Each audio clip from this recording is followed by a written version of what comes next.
Бейнеролик Brixbet компаниясының қолдауымен түсірілген. Тек сол жерде жоғары коэффициенттер, оперативтік қызмет және де жедел төлемдер. Қысқасы спорттан хабарларыңыз болса және де аз емес ақшаны тез арада көтергілеріңіз келсе, дәл осы компания сіздерге арналған. Brixbet сілтемесі төменде.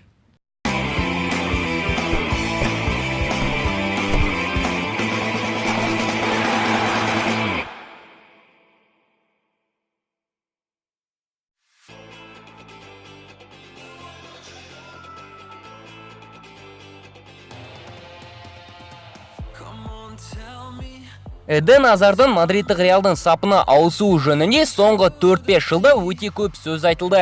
Ал нәтижесінде әдеттегідей барлығы өте тыныш.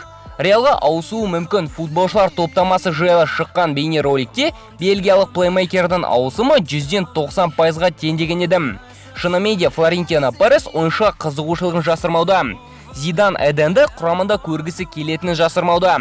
Серхио Рамос сұхбаттарда Эденмен бір клубта өнер көрсетуге қарсы еместігін мәлімдеуде. Ақыр аяғына келгенде Эденнің өзі де Реалда ойнауды армандайтынын ашық айтуда. Бұның бәрі испандық және ағылшындық баспалардан кезекті сыбыс таратып, әлем футболын шулататын үлкен себеп беруде. Алайда трансфер жүзеге аса ма, жоқ па, бүгін талқылап көрейік. Арнамызға жазылып қоңырау түймешесін басуды ұмытпаңыздар. Ал біз бастаймыз.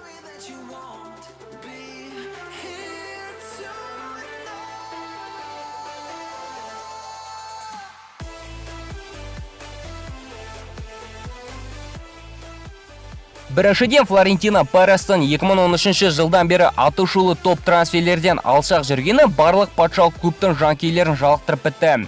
Себебі клубта топ жұлдыз ойнамаса, клуб әдеттегідей дағдарысқа ұшырайды.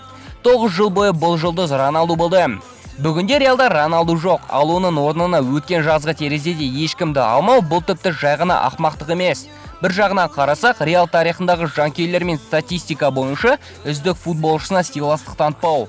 Ағымдағы маусым Переске үлкен сабақ болып, Реал президентінде аздаған ақылы болса, осы жазда қайтсе де Эденді алуға тырысуы қажет.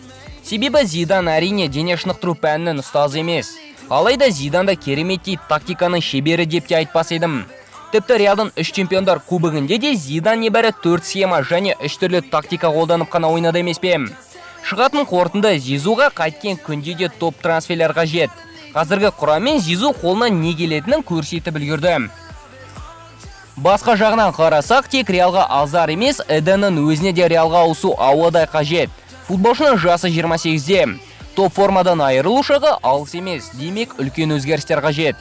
Челси сапында Эден чемпиондар лигасын ұтатынына үлкен күмән бар. Ал құр Англияның титулдарымен алтын допты ұту мүмкін емес.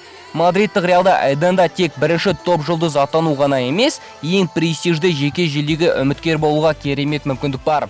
Егер Азар Челсиден кететін болса, зейнеткерлердің шаруасы келесі маусымда мүлдем бітетін анық.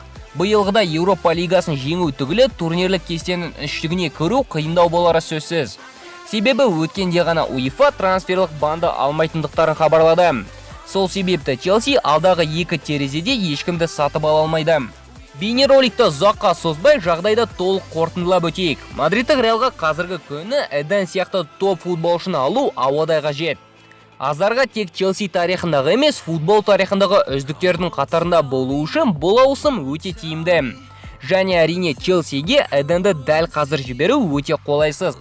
Испандық баспалар Реал Эденді Еуропа лигасының финалынан кейін таныстырады деп хабарлаған еді. Олай болса күтейік. Жеке менің жауабым Эден Реалға осы маусымда Челсидің шешіміне қарамастан ауысады. Егер футболшы кетем деп тұрса, басшылықтың қолынан оны ұстап қалу келмесі анық. Сондықтан бәрі ойыншыға байланысты.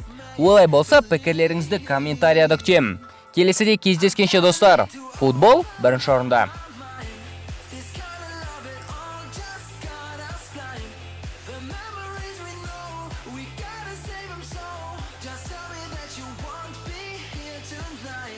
Please tell me that you won't be. Please tell me that you won't. Please tell me that you won't be. I really